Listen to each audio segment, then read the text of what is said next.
A gente vai ler só o versículo 12, para a gente poder começar a conversar um pouquinho sobre esse tema hoje. Provérbios, capítulo 13, versículo 12. Eu vou ler na versão Almeida, revista e atualizada. Mas você pode ler na NVI, não tem problema, você pode ler em outra versão. Se você não sabe o que eu estou falando, é porque tem versões diferentes da mesma Bíblia. É a mesma Bíblia, mas a tradução tem a do Rei James, tem uma série, e eu gosto da NVI, mas hoje eu queria ler com a árabe, que faz mais sentido para mim. Provérbios 13, 12 diz assim: a esperança que se adia faz doer o coração, mas o desejo cumprido é a árvore da vida. Vou ler de novo. A esperança que se adia faz adoecer o coração, mas o desejo cumprido é a árvore da vida. Uma primeira questão para a gente pensar, que eu comecei falando. Dezembro, né? A Suelen até comentou aqui na oração, faltam 30 dias, que eu já não estou contando com hoje, para terminar o ano. Tá ali. O que você realmente fez? O que você falou ano passado, em dezembro, que você queria fazer e que agora você nem lembra mais o que era? Ou o contrário, o que você... Obrigado, meu irmão. O que você planejou, o que você orou, o que você pediu, e agora você está bem no meio dessa coisa. O que você está fazendo com essa coisa quando ela chegou? Está valendo a pena? Está sendo como você pensava? Está realmente fazendo diferença na sua vida? Você está se tornando melhor por causa disso? Ou você está estático? E aí eu queria te convidar a ler um outro texto para a gente começar a conversar. Provérbio 16, um pouquinho na frente, o versículo 1, só a parte A, fala uma coisa que eu queria que fosse o nosso primeiro tópico desse bate-papo hoje. Provérbio 16, 1, só o iniciozinho diz assim: o coração do homem pode fazer planos. Deixa eu te falar. Eu queria que a gente falasse sobre procrastinação. Porque olha só que legal.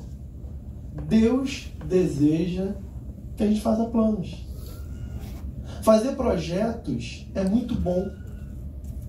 Essa semana eu estava conversando com um discípulo, tomando um café, e eu perguntei para ele, eu falei assim: quais são os seus planos para o ano que vem? Ontem eu conversava com os homens lá, no nosso bate-papo de homem. Já conheceu uma pessoa prolixa? Sabe o que é uma pessoa prolixa? É uma das coisas mais cansativas da minha vida.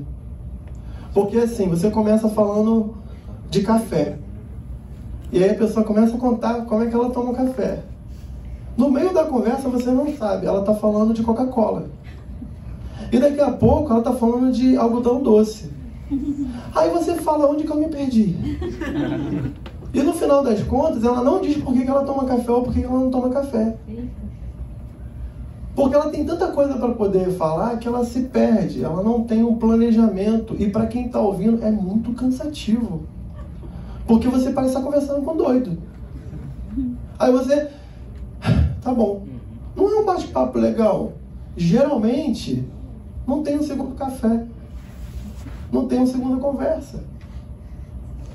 E o que isso tem a ver com isso, pastor? Porque eu estou te dizendo que Deus se agrada do plano que você escreve. Deus se agrada quando você faz projeto. Deus se agrada quando você sai da estática. Deus se agrada quando você tem um foco, quando você tem alguma coisa para seguir. Por exemplo, eu tenho uma meta. O ano que vem eu vou pregar inglês. Mas, Max, o seu nível é 4, intermediário. Eu não quero saber. Eu estou estudando todo dia. Pastor, mas tu é pastor da igreja brasileira e fala português. Isso não pode ser um limitador. Pelo contrário, isso tem que ser um momento em que eu possa interagir com os meus irmãos e servir ao Senhor com tudo que eu tenho. E isso tem que ser agradável no meu coração para que a minha mente fique livre, para que a minha mente fique sã, para que eu tenha saúde mental e emocional, para quando eu pegar um livro, eu realmente me dedicar, e naquele momento eu tenho que ter foco. O ano que vem eu vou pregar alguma coisa em inglês aqui. Nem que seja os tópicos que eu aprendo lá no curso. Já aprendi como é que se faz. O professor já me ensinou no writing. Era muito difícil para mim o ano passado, pensar como é que eu vou fazer. E agora eu consigo falar sobre várias coisas numa classe de nível 4. Certamente, do jeito que eu consigo descrever uma maçã lá no curso, que é tão besteirinha, e ela me ensinou moreover, in addition, finally. Gente, se eu posso falar first, a maçã é boa por isso, moreover, por causa disso, in addition, irmão, eu tenho a Bíblia, eu pego aqui, minha Bíblia é português e inglês, ano que vem eu vou pegar, vou fazer um moreover, vou falar e vou pregar em inglês. Sabe o que eu estou falando para você? Eu preciso focar, eu tenho que ter plano. Você tem plano? Porque se você não focar, se você não tiver um caminho, uma trilha para onde você quer chegar, meu irmão, o Canadá não vai ser suficiente para você. Sua vida vai ficar vazia. Você vai trocar o Canadá pela Suíça, e depois pela Alemanha, e depois você vai voltar para o Brasil. Você não vai ser completo nem lá e nem aqui. Deus quer que você faça planos. Amém? Amém. O problema do plano é que a gente procrastina. Se Deus se agrada do plano, eu desenho, eu faço isso. Eu quero pregar em inglês ano que vem. Só que eu não começo a estudar inglês. Estou me dando como exemplo. Eu tenho um foco para poder chegar num lugar. Eu quero ter uma família saudável. Eu quero ter uma mulher fiel. Eu quero ser fiel. Eu quero que o meu filho honre o pai e a mãe. Eu quero que o meu filho tenha o Senhor. Eu quero que a minha família seja inserida sabe, dentro dos preceitos do Senhor. Mas eu trato meu filho como se fosse um lixo. É um exemplo, né? Estão entendendo? Eu sou um cara que eu quero fidelidade na minha mulher, mas eu passo na rua e olho para todas as mulheres. Por exemplo, né? Ficar claro que a gente está gravando e traduzindo. Então supomos. Eu quero que meus filhos temam ao Senhor. Meu filho nunca entrou no meu quarto e me pegou de joelho orando. Meu filho veio vivendo Netflix. Suponhamos, né? Alguém, para ficar mais claro, alguém deseja ter uma família temente ao Senhor. Mas os seus filhos nunca o viram lendo a Bíblia. Eles vêm de fazer tudo. Detalhe, meu filho tem que temer o Senhor, eu quero a fidelidade ao Senhor, eu quero servir o Senhor, eu quero realmente praticar o cristianismo. Só que eu levo minha família para almoçar lá no Old Spaghetti Factory. Lá no trenzinho. Legal, você não foi, vai lá. Só que quando o garçom vem e não fala comigo do jeito que eu queria, eu trato ele igual lixo. Porque eu estou pagando por aquele serviço, eu maltrato o garçom. Meu filho está vendo. As pessoas que estão comigo estão vendo. Então eu estou falando uma coisa e estou fazendo outra. Ou então, a minha família entende que eu sou um bom provedor. Que eu trabalho muito. Seja você ele ou você ela. E aí eu passo uma informação para minha família. Olha como é importante trabalhar. Só que quando chega no dia de buscar o Senhor, eu não posso. Eu prefiro dormir até mais tarde. Eu fiquei ontem até tarde da noite vendo Netflix, o exemplo, né? Até 4 da manhã, um exemplo. Digamos que alguém tenha feito isso. A minha família está vendo o que é relevante para mim. O meu foco, o meu plano é que a minha casa sirva ao Senhor. Mas quando chega na hora de fazer o que agrada ao Senhor, eu procrastino. Eu deixo para depois. Eu negocio. No fundo eu sei que lá no meu trabalho eu posso dizer, domingo eu sou crente, eu vou para a igreja. E aí vai ter emprego que não vai ter jeito. Vai falar assim, quando eu te contratei, você assinou. Não estou entrando nesse mérito. Mas às vezes é um shift que tu vai ganhar mais, como você vai trabalhar e vai ganhar dobrado. Você troca, você negocia um tempo que era de qualidade para o Senhor. Isso é procrastinação. Você não vai estar inserido dentro do alvo, eu não vou estar inserido dentro do alvo. Eu estou dando só esse exemplo, podia ser outros. Porque no fundo, eu não vou trazer a minha família para o centro da vontade do Senhor, porque eu não quero orar, porque eu não quero ler a Bíblia e porque eu não dou o devido valor para a adoração na casa do Senhor. Amém? E alguém pode falar, mas pastor, o que é procrastinar então? Em termos simples e diretos, procrastinação é adiamento. Por exemplo, é deixar de fazer para depois algo que poderia ser resolvido agora. Simples, isso aqui eu estou lendo no dicionário. Logo, um procrastinador, alguém que procrastina as coisas, é um indivíduo que evita tarefas ou alguma coisa em particular que deveria fazer hoje por motivos diversos ou desculpas diversas. Via de regra, um procrastinador não sabe definir prioridades. Tem coisas que são importantes, tem coisas que são urgentes e tem coisas que são prioritárias. Um procrastinador, ele não sabe a diferença dessas coisas. Então ele olha para frente, e isso é um mal que pelo menos me atinge muito. Porque eu penso assim, dá tempo de fazer isso. Ah, isso aí eu tenho tempo. O meu prazo, ou o meu dia, ou o meu horário é só daqui a algum tempo. E olha como é interessante, eu não estou falando de algo que eu já alcancei. Eu estou falando de algo que me cutuca, eu estou falando de algo que me machuca, eu estou falando de algo que corta para mim e que eu ainda não consegui chegar lá.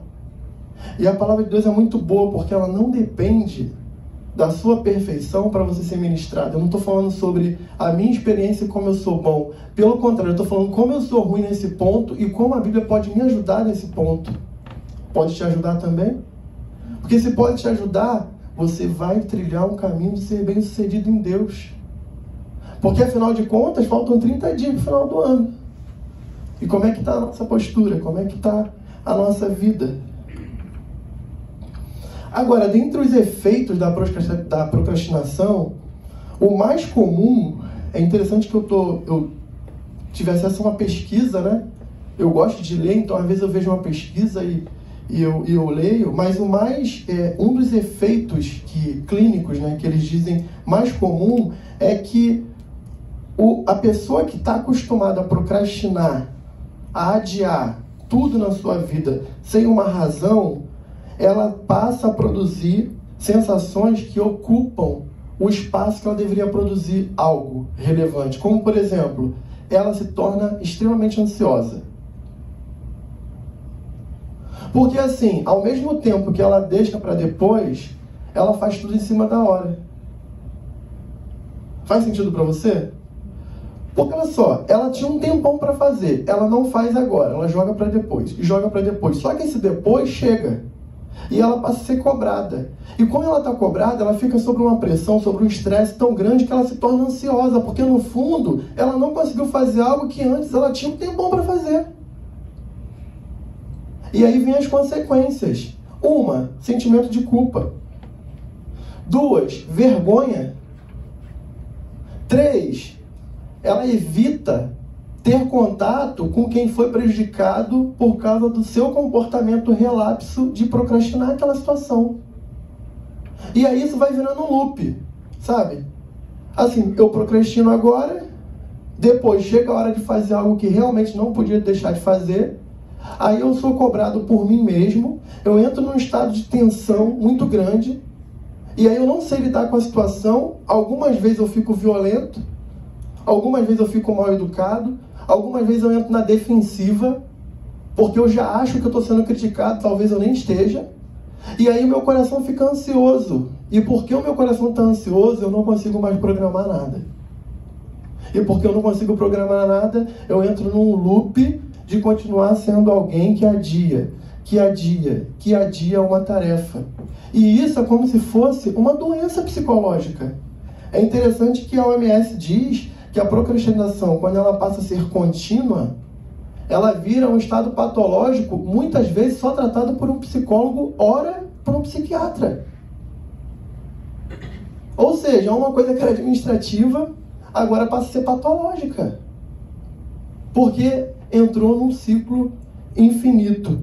Só que aí vem uma pergunta, pastor, o que a Bíblia fala sobre isso? Abre sua Bíblia lá em 2 Tessalonicenses, capítulo 3, versículo 11. Eu vou comentar, tu só vai acompanhar comigo para ver se estou falando besteira aí.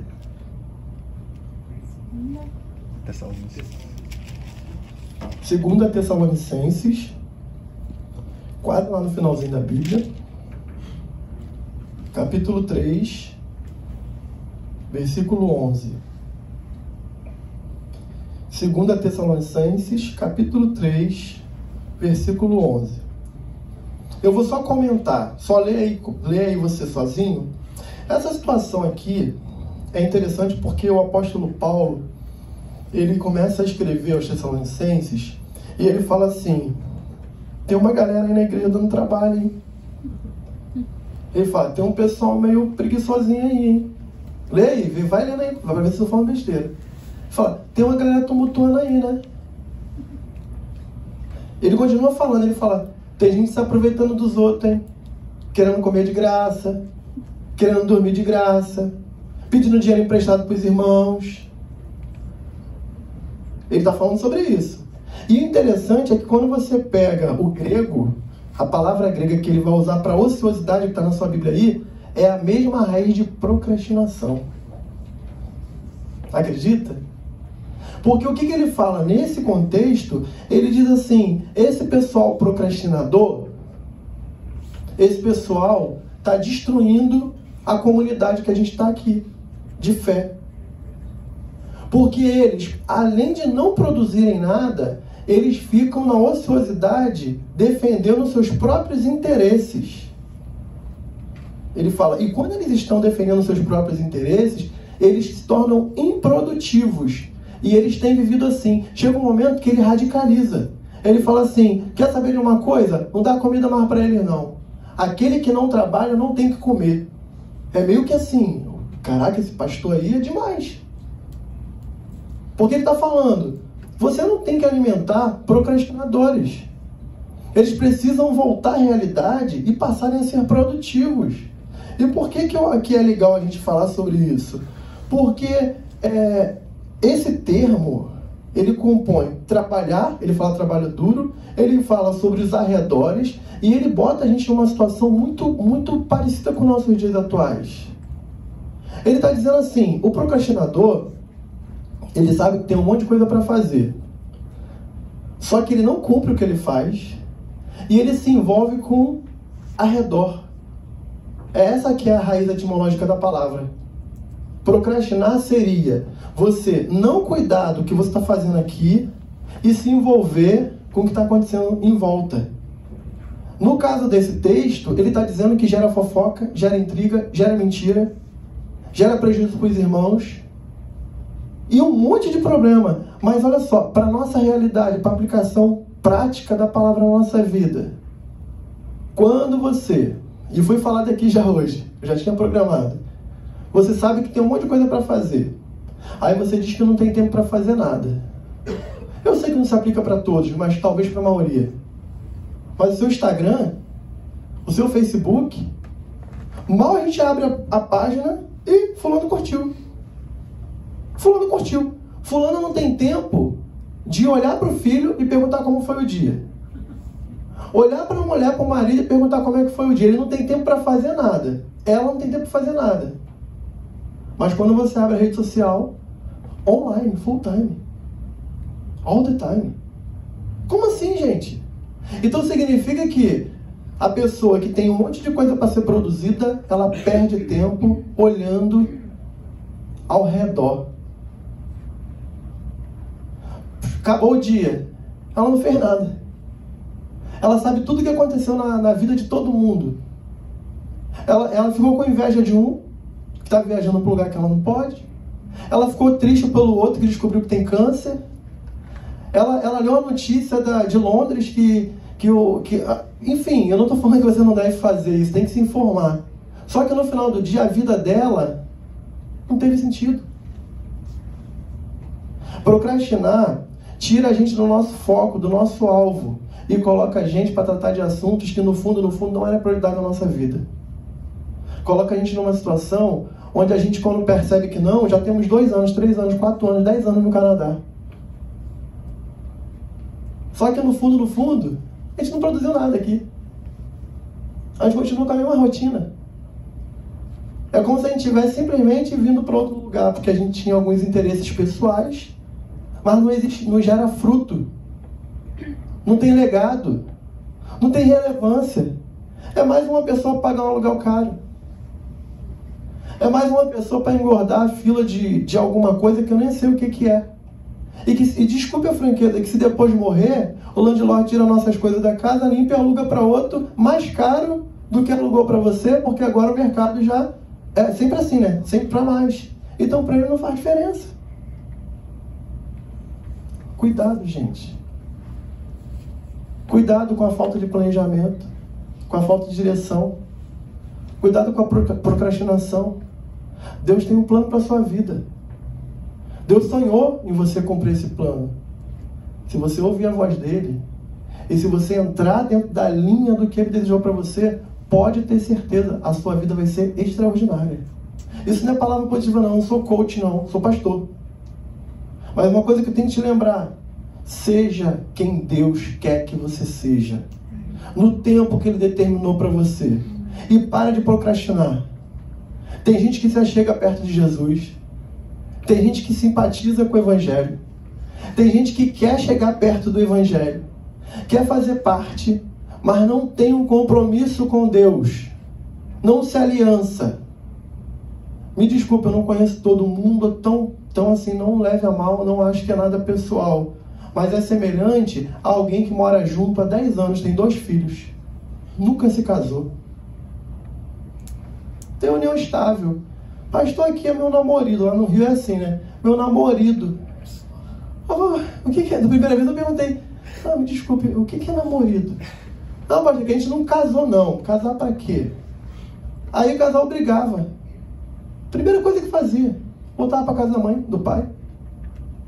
E às vezes procurava ex-namorado, ex-namorada. Não se comprometeu. Não submeteu a uma aliança. Procrastinou, passou 10 anos, tem filho, nunca se casou. Deixa eu te dizer, você não vai cumprir o que Deus desejou para a sua vida se você não se entregar totalmente, se aliançar, firmar uma aliança com Ele e sem vergonha proclamar e falar assim, eu sou discípulo desse Jesus sim. No Canadá, em Vancouver, em tempo bom, ou na Síria sendo perseguido e morto. Porque eu tive um encontro com Ele. É relevante servir a Ele. Não importa o que eu vou perder. Eu tomei essa decisão. Quando eu não faço isso, procrastino. E aí preenche vazios da sua existência com algo que não é o Senhor. E perde propósito. Ganha um monte de coisa. Mas perde a alegria de saber que está sendo preenchido por algo que não dá para se preencher com um MacBook. Ou com uma Ferrari. Ou com um apartamento em Elton, que é top demais, com vista para os barquinhos. Porque chega uma hora que os barquinhos ficam cansativos. A gente morar perto da praia, às vezes tem momentos que morar perto da praia é ruim, porque vai enferrujar os nossos talheres. Pô, como assim? Ah não, morar perto da praia é muito ruim, toda hora tem que trocar talheres. Sério mesmo? Todo mundo quer ter vista a mar? Mas você está reclamando do salário? Porque a gente é assim. E se a gente não voltar para a nossa realidade, o tempo vai passar, filho. A conta vai chegar. E o que a gente produziu? Falta 30 dias para finalizar o ano. O que eu planejei o ano passado? Eu não lembro, pastor. E como é que tu vai fazer com o ano que vem? Não sei, pastor. Então na hora de pensar. Apresente seus planos ao Senhor. Ele se agrada disso. Mas, pastor, como que eu vou saber? É uma pergunta, né? Como é que eu vou saber se eu sou um procrastinador mesmo ou não? Deixa eu te falar uma coisa. Uma dica. Olhe em volta. Primeiro ponto. Se há pessoas que têm menos vocação que você, menos preparo que você, menos chamado que você, e está avançando, e você continua marcando passo, ao redor do seu umbigo, da sua casa, da sua família, você é um procrastinador. Porque você é melhor do que ele ou ela. Porque você é mais preparado do que ele ou ela. Porque você tem um chamado de Deus e você sabe disso. E quando você olha, o indivíduo que tem muito menos que você está avançando em todas as áreas da vida. E você fala, por quê, pastor? Porque Deus é injusto comigo? Não, porque você é procrastinador. Você fica adiando as coisas que no fundo você sabe que Deus já chamou para fazer. Porque você coloca a mão no arado, os crentes entendem isso.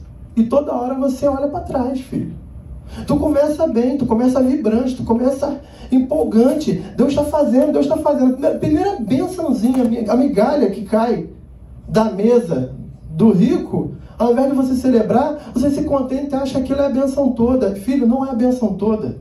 Tem coisa muito boa para acontecer na sua vida. Basta você tomar posse, ter consistência, ter raízes e colocar os seus planos diante do Senhor e falar, Deus, faz desses planos, desses projetos, sonhos e relações do Senhor. Pode ter certeza, a sua vida nunca mais vai ser a mesma. Porque você vai estar no centro da vontade dEle. E Ele vai fazer você chegar a lugares que você nunca sonhou. Porque a Bíblia fala que nem o olho viu, nem o ouvido ouviu, e nem chegou ao coração do homem o que Deus preparou para aqueles que o amam. Você é amado de Deus? Amém. Você é amado de Deus? Amém. Pega essa palavra, filho. Deixa passar não, ela não é minha não, é a Bíblia. Pastor, faltam 30 dias para o final do ano. Outra dica. Ao invés de fazer promessa medíocre, mediana, o ano que vem vou fazer natação. Ano que vem vai ser tudo diferente. Janeiro, aí ó, pastor, janeiro vai ser diferente, vou fazer caminhada todo dia. Vou começar o Kiro.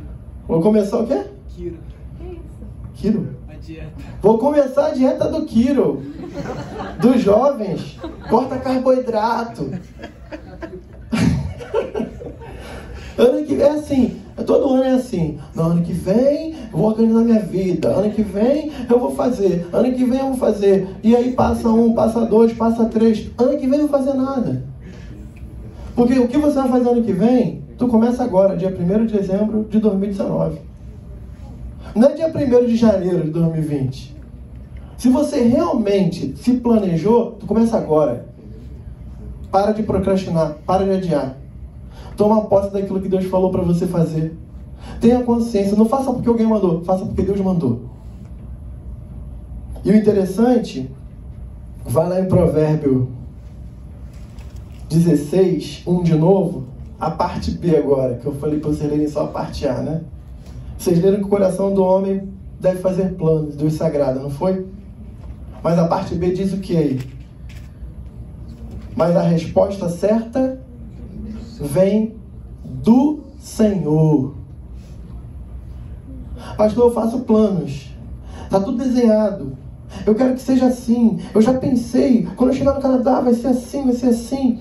Filho, eu falei que Deus sagrado os planos. Se submeta à vontade dEle. Quando der errado, tenha consciência. Deu errado para dar certo. Fala aí para mim. Deu errado para dar certo. Deu errado para dar certo. Pastor, isso é louco, mas as coisas de Deus é louca mesmo. Deu errado para dar certo, porque se desse certo o que você achou que era certo, você não chegava no certo de Deus. Você quer ver o seu certo ou o certo de Deus? Porque se você quiser ver o seu certo, ele vai ser temporário. Deixa eu te falar, Deus não é Dollarama. Vou repetir. Para quem está aqui mais de 2 semanas já sabe. Deus não é Dollarama. Por que eu estou falando isso, gente? Você já comprou alguma coisa na Dollarama pensando que ia adorar e quando você for usar, acabou? Não se engane, cara. Você vai lá, olha só, você vai lá na Dollarama, você olha, o negócio é perfeito. A sua sensação de autocrítica é assim, não, dessa vez, cara, eu acredito. Isso aqui sim, isso aqui vai durar. Até você botar na máquina de lavar a primeira vez. Oh, meu Deus, a frigideira enferrujou. Foi só $2. Deixa eu te falar. Você acha mesmo que uma frigideira que vai durar 2, 3, 4, 5 anos, vai custar $2? De verdade, você é muito inocente. Você compra uma frigideira para fazer o ovo naquele dia, depois tu joga no lixo, porque ela custou $2.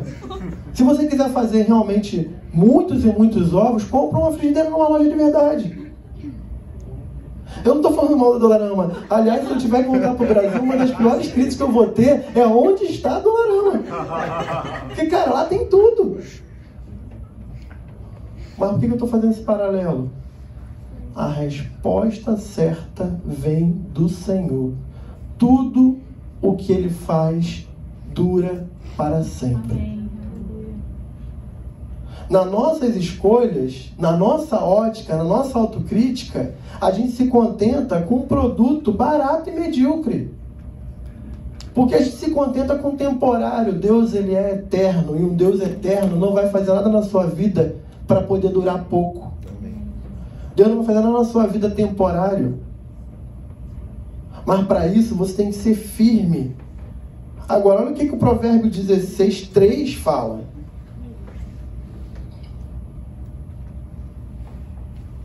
Provérbios 16, versículo 3, logo depois. Faltam 30 dias para o fim do ano. Ao invés de fazer promessas, olha o versículo. Consagre ao Senhor tudo o que você faz. E aí sim, os seus planos serão bem-sucedidos. Vou repetir. Consagre ao Senhor tudo o que você faz e seus planos serão bem-sucedidos.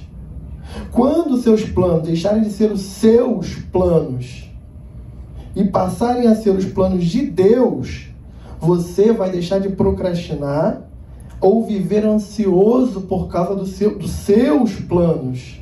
Porque, na verdade, não se pode sofrer porque perdeu o controle de algo que entregou para outro. Vou repetir. Quando seus planos deixarem de ser seus e passarem a ser de Deus, você deixará de procrastiná-los ou viver ansiosos por causa deles. Pois, na verdade, não se pode sofrer pelo controle de algo que já não é mais seu. Neste dia, você vai ser bem-sucedido. Como assim, pastor? Porque enquanto a gente tem os nossos planos, a gente tem que ter o controle, filho. Se tem uma coisa ruim para o motorista, é quando ele tem medo da direção e ele tem que ser carona. Ele anda segurando ali, ó. Por quê? Porque no fundo, ele tem tanto medo da direção e de bater o carro, que quando ele está dirigindo, tá tranquilo, ele pode fazer qualquer besteira no trânsito, mas ele está seguro. Agora, quando ele é o carona, ele tem convicção de que o outro vai fazer besteira também, então ele já sofre por antecipação, e a viagem fica aquela coisa tensa, nervosa. Mas por quê? Porque no fundo, não se trata do motorista, se trata do carona.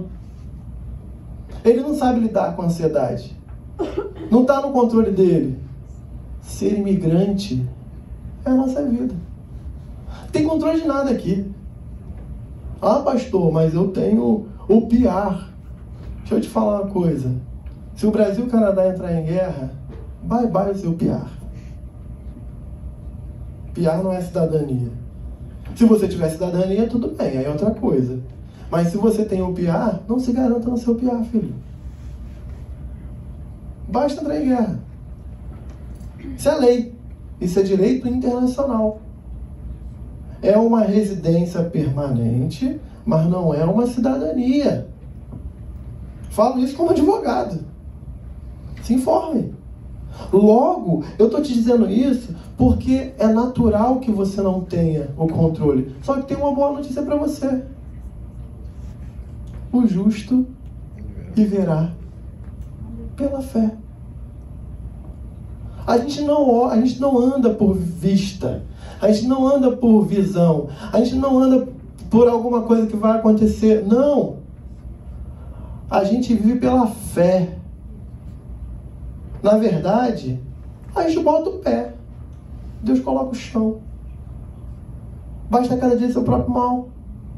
E a gente tem certeza de que a gente pode confiar no Senhor. Sabe por quê?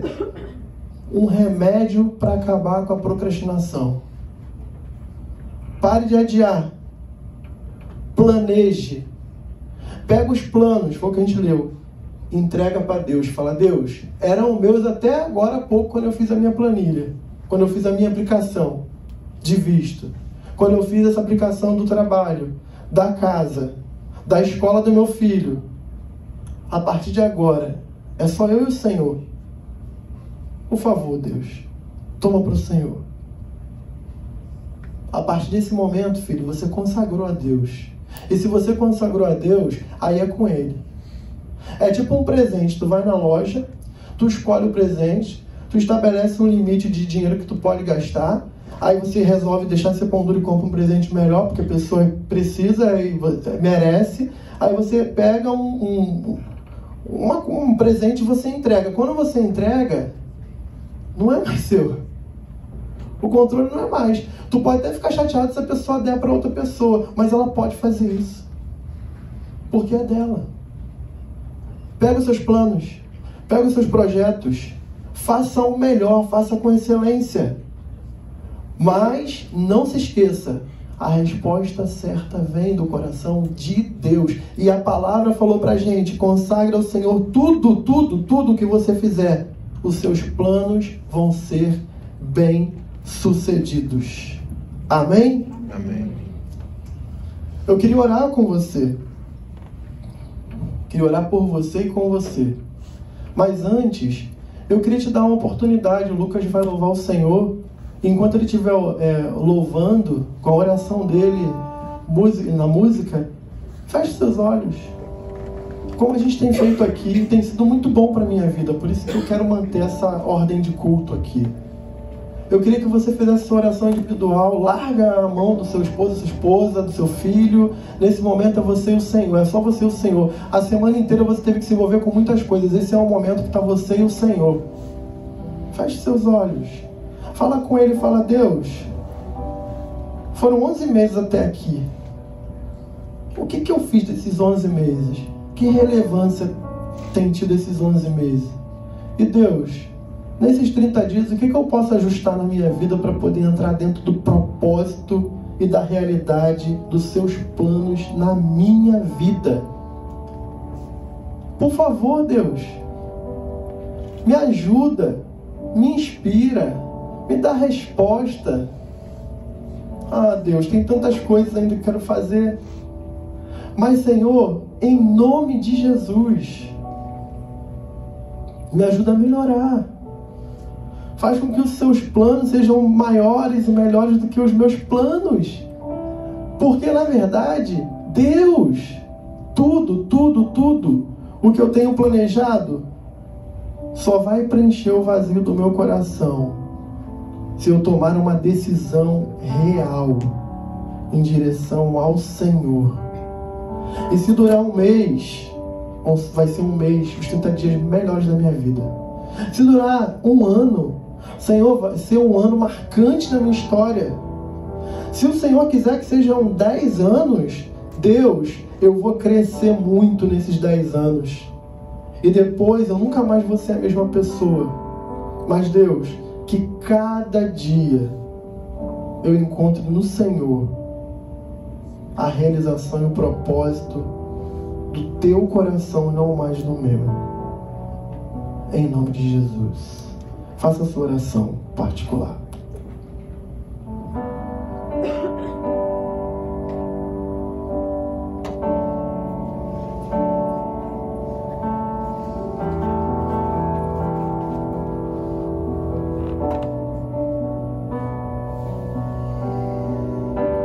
Eu sei que não há nenhuma provação maior do que eu possa suportar,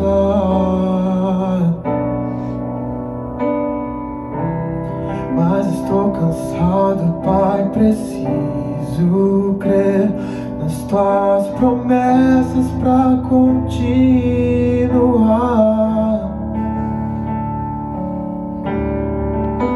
Eu sei que me livraste das acusações,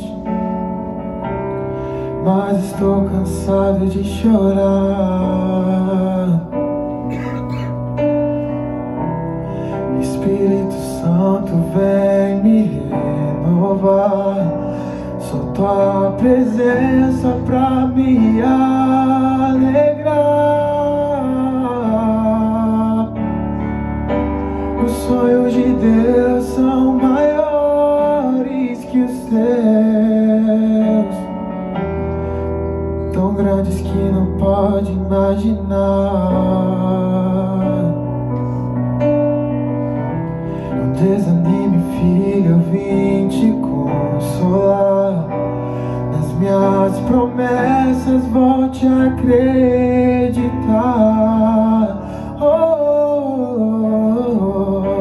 Os sonhos de Deus são maiores que os seus, por isso vale a pena acreditar.